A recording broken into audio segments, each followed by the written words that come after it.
నమస్తే. శ్రీ గురుభ్యో నమః. శ్రీమాత్రే నమః. ఆదిత్యాయ చ సోమాయ మంగళాయ బుధాయ గురు శుక్ర శనిభ్యే రాహవే కేతవే నమః. జపాకుస్మ సంకాశం కాశ్యపేయం మహాధృతిం తమౌర్యం సర్వపాపగ్నం ప్రణతోస్మి దివాకరం. గ్రహరాజైనటువంటి రవిరాజుకు నమస్కరిస్తూ మాస ఫలితాలు. ప్రతి మాసం కూడా మారుతున్నటువంటి గ్రహాలకు అనుగుణంగా మాస ఫలితాలు మారుతూ ఉంటాయి. మరి ప్రతి మాసంలో మాస ఫలితాలు చెప్పుకోవాలా అంటే తప్పనిసరిగా చెప్పుకుంటే వచ్చేటువంటి మనం తీసుకునేటువంటి నిర్ణయాలు కానీ, చేయవలసినటువంటి పనులు కానీ, ఎలా చేయాలి, ఏ ప్రణాళికలు వేసుకోవాలి, ఏవి చేయకూడదు అనేటువంటి ఒక సరి అయిన దిశా నిర్దేశనం జరుగుతుంది. కాబట్టి మనం ప్రతి మాసంలో మాస ఫలితాలు, అలాగే పక్ష ఫలితాలు, వీలును బట్టి వార ఫలితాలు ఇలా చెప్పుకోవడం అనేటువంటిది జరుగుతుంది. గ్రహాలు అనేవి నిరంతరం నిత్యం కదిలేటువంటివి. ఆ గ్రహాల యొక్క కదలిక ఏదైతే ఉందో దాన్ని మనం గోచారం అంటున్నాం. గోచారం మూలంగా అంటే జన్మజాతకంలో మనకు గ్రహస్థితి ఎలా ఉన్నా ఈ మారుతున్నటువంటి గ్రహాలు భూమి మీద ఉన్నటువంటి మానవుల మీద చూపెట్టేటువంటి ప్రభావానికి తగినట్టుగా మనం ఎలా చేసుకోవాలి, ఏం చేసుకోవాలి అని చెప్పుకోవాలి. ఆ విధంగా చూస్తే మరి ఈ మే మాసం అంటే ఏప్రిల్ 2024 మే మాసంలో గ్రహస్థితి ఎలా ఉంది, దీనికి ముందుగా అసలు గ్రహాలు ఎలా ఉన్నాయి, ఒక్కొక్క గ్రహం ఎక్కడెక్కడ ఉపస్థితిలో ఉన్నాయి ఇది కనుక చూస్తే ముందుగా మేషరాశిలో రవి ఉన్నాడు, గురువు ఉన్నాడు మొట్టమొదటి రోజు. కానీ గురువు మొదటి రోజు అంటే 1వ తారీఖు సాయంత్రం నుండి అంటే మనం 2వ తారీఖు లెక్క వేసుకున్నా కూడా గురువు వృషభంలోకి మారుతున్నాడు. మరి ఉన్నటువంటి రవి మరి 14వ తారీఖు మళ్ళీ వృషభంలోకి మారుతాడు. ఇక శుక్రుడు అక్కడే ఉంటాడు. ఇది ముందుగా మేషరాశిలో కనిపించేటువంటి రాశి గ్రహాల యొక్క కూటమి. తర్వాత కన్యలో కేతువు, ఇంకా కుంభంలో శని కనిపిస్తాడు. ఇక దాటితే మీనరాశిలో కుజుడు, తర్వాత బుధుడు, రాహు, ఈ ముగ్గురు అక్కడ ఉంటారు. బుధుడు 11వ తారీఖుకి మళ్ళీ మేషరాశిలోకి ప్రయాణం చేస్తాడు. ఇది రాసుల యొక్క స్థితి, రాసులలో గ్రహాల యొక్క స్థితి. ఈ రాసుల్లో ఇలా ఉంటాడు. చంద్రుడు 2.5 రోజులకు ఒక గ్రహం చొప్పున మారుతూనే ఉంటాడు. ఇలా గ్రహాలు ఉన్నప్పుడు మరి ఈ మార్పు వల్ల ఒక్కొక్క రాశి వారికి అంటే 12 రాశుల వారికి ఎలా ఉంటుంది, దానివల్ల ఫలితం ఎలా ఉంటుంది అంటే ఇటు చిన్న చిన్న మార్పులే. ఎందుకంటే ఒకేసారి ఈ నెల లోపల ఉద్యోగాలు వచ్చేసో, పెళ్ళిళ్ళు అయిపోయో, ఇంకేదో అవుతుందన్నది కాదు. మనం ఉన్నటువంటి కొన్ని కష్టాలు కానీ, కొన్ని నిర్ణయాలు కానీ, కొన్ని రకాలైనటువంటి పనులు చేయాలా వద్దా అనేటువంటి ఒక స్థితి కోసం మనం చెప్పుకునేటువంటిది ఈ గ్రహస్థితి. ఇప్పుడు ఒక్కొక్కటిగా 12 రాశుల యొక్క ఫలితాన్ని చూద్దాం. తదుపరి రాశి ధనుస్సు.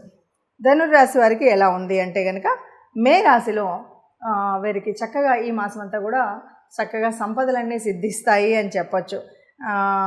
మీరు ఎంత శ్రమ పడితే అంత ఫలితం ఉంటుంది. మీ కృషికి తగినటువంటి ఫలితం వస్తుంది. కృషి అంటే వ్యవసాయదారులు ఉన్నారు, వాళ్ళు ఈ సంవత్సరం ఇప్పుడు ఈ మే నెలలో వేసేటువంటి ఆలోచన కానీ, ప్రణాళిక కానీ, దున్నడం కానీ, ఎంత మేర వేయాలి, ఏంటి వేయాలి అనేటువంటి రకరకాల ప్రశ్నలు ఉంటాయి కదా. ఇవన్నీ వాళ్ళు సాగు చేసుకోగలిగినంత వాళ్ళు సిద్ధం చేసుకుంటేనే రేపటి ఫలితం ఉంటుంది.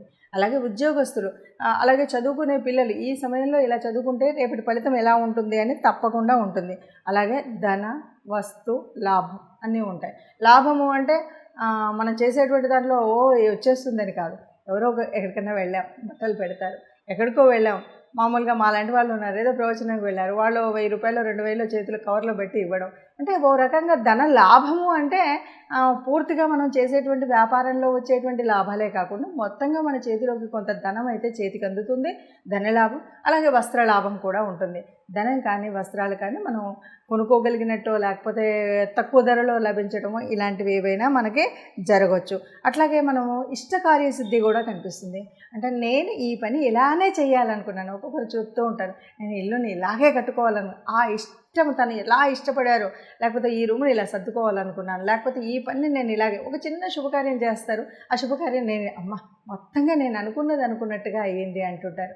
అంటే మనం ఇష్టపడిన రీతిలో చేసుకునేటువంటి కార్యం కానీ ఏ కార్యమైనా అవ్వచ్చు, అది ఫలితము ఒక శుభకార్యం అవ్వచ్చు, ఒక మనం కావాలనుకున్నటువంటి రేపటి కార్యానికి కావాల్సినటువంటి ప్రణాళిక అవ్వచ్చు, ఏదైనా సరే మీ యొక్క కార్యసిద్ధి మీరు అనుకున్నట్టుగా ఆ కార్యాన్ని పూర్తిగా సిద్ధి లభించే విధంగా ఆ కార్యం ఉంటుంది. అలాగే మీ కృషికి తగినటువంటి మీరు కృషికి తగిన శ్రమ ఉంటుంది, శ్రమకు తగిన ఫలితం ఉంటుంది. అంటే కృషి అంటేనే శ్రమ కదా అని అనొచ్చు. అంటే నేను ఈ ఆలోచన మనసులో చాలా ఆలోచిస్తుంటాను, కానీ దానికి సరిపోయినటువంటి శ్రమ చేయడానికి అప్పుడప్పుడు ఒళ్ళొంగదు. అలా కాదు, మీ ఆలోచన ఎలా ఉందో దానికి సరిపోయిన శ్రమ చేసినప్పుడు దానికి సరిపోయినటువంటి ఫలితం అయితే పొందగలుగుతారు. అలాగే ఉద్యోగం వస్తుంది, వృత్తి విషయాల్లో చాలా వరకు అనుకూలంగా ఉంటుంది అని ఈ రాశి వారికి చెప్పచ్చు. మరి గ్రహాల స్థితిని బట్టి మనం ఈ రాశి ఫలితాలను చెప్పాము. ఇలా రాశి ఫలితాలు ఉండడం అనేది అందరికీ ఇలాగే ఉంటుందా, అందరికీ ఇలాగే జరుగుతుందా అంటే మీరు చెప్పారు కానీ మీరు చెప్పినటువంటి ప్రమాదం జరగలేదు, లేదా మీరు చెప్పినటువంటి మీరు అన్నటువంటి అదృష్టం కలగలేదు, ఇలాంటి అనుమానాలు చాలామందికి వస్తాయి. వీటన్నిటికీ పరిష్కారం ఏంటంటే గోచారం అన్నది అందరికీ యాక్యురేట్ రిజల్ట్ ఇస్తుంది అన్నది కరెక్ట్ కాదు. మరి కరెక్ట్ కానప్పుడు ఎందుకు చెప్తున్నారు అనేటువంటి ప్రశ్న కూడా మీకు ఒకటి వస్తుంది. కరెక్ట్ కాదు అంటే ఉన్నటువంటి వాళ్ళకి చాలామందికి జాతకం తెలియకపోవచ్చు, అంటే జన్మజాతకం రాయించుకొని ఉండకపోవచ్చు. అలాంటి వాళ్ళకి దాదాపు అంటే కోటానుకోట్ల మంది ఉంటే అందులో ఒక 30-40% ఆఫ్ ద పీపుల్కి ఇది కనిపిస్తుంది. అంటే ఈ గ్రహం ఇక్కడ ఉన్నప్పుడు దీని ప్రభావం ఇలా ఉంటుంది అని. ఎప్పుడు ఈ జన్మజాతకంలో ఉన్నటువంటి గ్రహాలు పూర్తిగా మంచి చేసే విధంగా ఉన్నాయా, యోగించే ఉన్నాయా, యోగించని ఉన్నాయా అన్న దాన్ని బట్టి ఉంటాయి. అంటే గ్రహాల స్థితి, యుతి, వాటి యొక్క దృష్టి ఇవన్నీ కూడా ఇప్పుడు మారుతున్నటువంటి గ్రహాలే కాదు, జన్మజాతక కుండలిలో ఉన్నటువంటి ఆ దృష్టిని బట్టి, ఆ యుతిని బట్టి, ఆ యోగించే గ్రహాలను బట్టి ఉంటుంది. వీటితో పాటు దశ, అంతర్దశలు, జరుగుతున్నటువంటి దశలేంటి, అంతర్దశలేంటి, ఇవి ఇప్పుడు మనకు యోగించేవా కావా, వీటన్నింటిని బట్టి ఫలితం ఉంటుంది. కాబట్టి సహజంగా ఏదైనా సరే పూర్తి మనకు జీవితంలో ఎలా ఉంటుంది అని తెలుసుకోవాలి. లేదు ఈ నెలలో ఒక చిన్న పని చేయాలి, చిన్నది ఆరంభించాలి అంటే ఇలా చూస్తే సరిపోతుంది. అలా కాదు, మాకు మా జన్మరీత్యా ఉన్నటువంటి దాని ప్రకారంగా నాకు నేను ఎప్పుడు పుట్టానో తెలుసు, date of birth, place of birth, time of birth తెలుస్తుంది అనుకుంటే మీకు నచ్చినటువంటి జ్యోతిషుల ద్వారా మీ యొక్క జన్మకుండలిని వేయించుకున్నట్టయితే మీ యొక్క పూర్తి జ్యోతిష్యం అనేది తెలుస్తుంది. దానివల్ల ఏ వయసులో ఎలాంటి ఉన్నతి ఉంటుంది, ఎలా ఉంటుంది, సంతానం ద్వారా ఎలా ఉంటుంది, సంతానం ఎలా ఉంటుంది, ఇవన్నీ విషయాలు తెలుస్తాయి. అలాగే ఫైనాన్షియల్గా కానీ, ఉద్యోగరీత్యా కానీ, వచ్చేటువంటి భార్య ద్వారా కానీ ఇవన్నీ కూడా మనకు పూర్తిగా మీ జన్మజాతకంలో మీకున్నటువంటి అంటే మీరు పుట్టిన సమయం ఇవన్నీ పూర్తిగా తెలిసినట్టయితే మీకు తెలిసినటువంటి జ్యోతిష్యుల ద్వారా ఇది పూర్తిగా మీరు సమన్వయం చేసుకున్నట్టయితే సరిగ్గా ఉంటుంది అని చెప్పవచ్చు. సర్వే జన సుఖినో భవంతు. నమస్తే.